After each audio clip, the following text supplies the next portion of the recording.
ပြင်မှာရှိတဲ့ဂျိုခုံလေးတွေရဲ့အဓိပ္ပာယ်ကိုပြောပြမယ်နော်ဂျိုခုံလေးတွေကိုကြည့်မယ်ဆိုလို့ရှိရင်နော်ဂျိုခုံပေါင်းကသူ့ညာဘက်တွင်အရင်ဆုံးကြည့်ပေါ့နော်ဂျိုခုံ၈ခုရှိပါတယ်ဂျိုခုံ၈ခုမှာဆိုလို့ရှိရင်နော်ဒီလက်မရဲ့အောက်ခြေဒီအသားဆိုင်နေရာကိုတောက်ကြဂျိုခုံလို့ခေါ်ပါတယ်နော်ဒီလက်မနဲ့ဒီအသက်လန်းချောင်းရဲ့ကြားတဲ့ဒီအချွန်နေရာလေးကိုကြတော့သူကအတွင်းအင်္ဂါဂျိုခုံဒါမှမဟုတ်လို့ရှိရင်အောက်အင်္ဂါဂျိုခုံဒါမှမဟုတ်အင်္ဂါဂျိုခုံအမလို့ခေါ်ပါတယ်နော်ဒီလက်ညှိုးရဲ့အောက်ခြေဒီနေရာလေးကိုကြတော့ကြတာပရိဂျိုခုံလို့ခေါ်ပါတယ်ဒါကြတော့စနေလက်ချောင်းစနေဂျိုခုံတနင်္ဂနွေလက်ချောင်းတနင်္ဂနွေဂျိုခုံဗုဒ္ဓဟူးလက်ချောင်းဗုဒ္ဓဟူးဂျိုခုံပေါ့နော်ဒီနှလုံးလန်းချောင်းနဲ့ဉာဏ်ပညာလန်းချောင်းရဲ့ကြားဒီနေရာလေးကိုကြတော့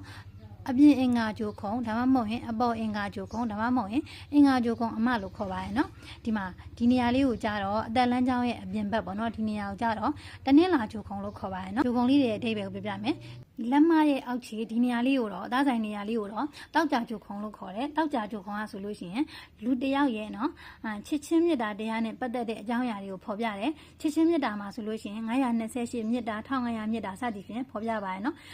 မြတ်တာရေးကံနေအကြောင်းဖော်ပြတယ်အလှအပရေးရနဲ့လည်းသူကဆိုင်ပါတယ်နော်စာပေအမှုပညာဖန်တီးမှုတွေနဲ့လည်းဆိုင်တယ်နောက်ပြီးတော့ကြတော့ဒီတောက်ကြဂျိုခုံကတစ်ခါတလေမှာကျမ်းမာရေးအကြောင်းလည်းဖော်ပြတတ်ပါတယ်တဲ့နော်နောက်တစ်ခုကကြတော့ဒီမှာအသက်လန်းချောင်းရဲ့အတွင်းဘက်ပေါ့နော်လက်မနဲ့ခွာချဒီနေရာလေးပေါ့နော်ဒီနေရာလေးအဲ့နေရာလေးကိုကြတော့အတွင်းအင်္ဂါဂျိုခုံအောက်အင်္ဂါဂျိုခုံဒါမှမဟုတ်လို့ရှိရင်အင်္ဂါဂျိုခုံအမပေါ့နော်အမျိုးမျိုးခေါ်တယ်ပေါ့နော်ဒီနေရာလေးအင်္ဂါဂျိုခုံပေါ့အင်္ဂါဂျိုခုံရဲ့အဓိပ္ပာယ်ဆိုလို့ရှိရင်သူကအင်္ဂါဂျိုခုံကရဲစွမ်းတတ္တိရှိခြင်းတတ္တိကောင်းခြင်းစွမ်းဆောင်နိုင်မှုအရေးအချင်းတွေစိတ်ကိုထိန်းချုပ်နိုင်စွမ်းဆိုတဲ့အဓိပ္ပာယ်တွေကိုသူကဖော်ပြနေတယ်ပေါ့နော်ဒီမှာကြတာပရိလက်ချောင်းကြတာပရိဂျိုခုံပေါ့နော်ကြတာပရိဂျိုခုံကဆိုလို့ရှိရင်နော်ဒီဂျိုခုံလေးရဆိုလို့ရှိရင်လူတယောက်ရဲ့ခေါင်းဆောင်နိုင်မှုစွမ်းဆောင်နိုင်မှုယာထူးတွေယာခံတွေယာရှိတွေရည်ရွယ်မှုတွေရည်မှန်းချက်တွေလှုပ်ဆောင်နိုင်မှုတွေကိုဖော်ပြတဲ့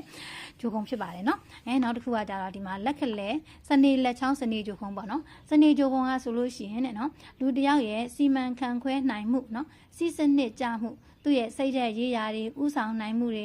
တည်ကြည်ခံရမှုနောက်ပြီးတော့သူကအတားအဆီးအခက်အခဲတွေကျုံလာရင်ဘယ်လိုဖြေရှင်းနိုင်တယ်လဲဆိုတဲ့သူ့ရဲ့စိတ်ရဲ့စွမ်းဆောင်မှုတွေပေါ့နော်အဲ့ဒါတွေကိုဖော်ပြတဲ့ဂျိုခုံဖြစ်ပါတယ်ပေါ့နော်နောက်တစ်ခုကကြတော့ဒီမှာတနင်္ဂနွေလက်ချောင်းတနင်္ဂနွေဂျိုခုံပေါ့နော်တနင်္ဂနွေဂျိုခုံကဆိုလို့ရှိရင်နော်တနင်္ဂနွေဂျိုခုံကအောင်မြင်ရေးနယ်မြေဖြစ်ပါတယ်နော်တနင်္ဂနွေဂျိုခုံမှာဆိုရင်သူ့ရဲ့ဒီလူတယောက်ကအောင်မြင်နိုင်မလားအောင်မြင်မှုတွေနဲ့လွဲချော်မလားနောက်ပြီးတော့ကြတော့သူကဒီလက်ချောင်းတာဂျိုခုံတာကောင်းမယ်ဂျိုခုံမှာအောင်မြင်ရေးလမ်းကြောင်းတွေပါနေမယ်ဆိုရင်အမှုပညာနဲ့ပတ်သက်တဲ့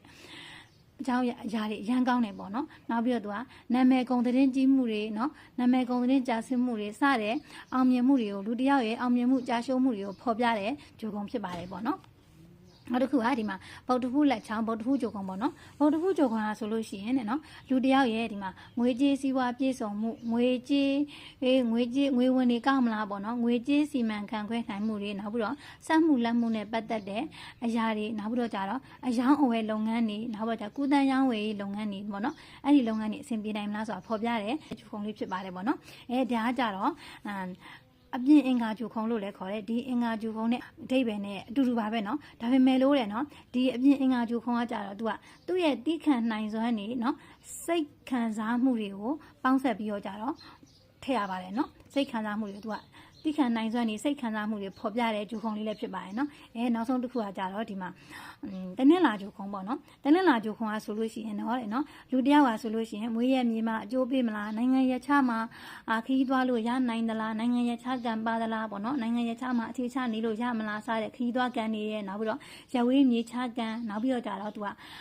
အနုအရွအလှအပဖန်တီးလှုပ်ဆောင်မှုတွေနော်နောက်ပြီးတော့ကြတော့ဒီလူတယောက်ကလက်တွေ့ကြလှုပ်ဆောင်တတ်သလားနောက်ပြီးတော့ကြတော့သူကဆိုလို့ရှိရင်သူ့ရဲ့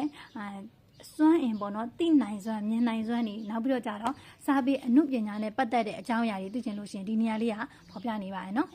်ဒီဘဝပြင်အလဲကိုကြတော့အင်္ဂါလွန်ပြင်လို့ခေါ်ပါတယ်နော်အင်္ဂါလွန်ပြင်ရဆိုလို့ရှိရင်ဒီဂျိုခုံတွေအားလုံးကိုထိန်းချုပ်ပေးထားတဲ့ပြင်မနေရာဖြစ်ပါတယ်နော်ဂျိုခုံတွေဘလောက်ပဲအားကောင်းအင်္ဂါဂျိုခုံကြီးမကောင်းမဲ့နဲ့ခွက်နေတယ်ဆိုလို့ရှိရင်ပေါ့နော်ဒီဂျိုခုံတွေရဲ့ကောင်းကျိုးတွေကိုအပြည့်အဝရရှိမှာမဟုတ်ပါဘူးနော်အင်္ဂါလွန်ပြင်ကောင်းမှုကလည်းအရန်ကိုအရေးကြီးပါတယ်နော်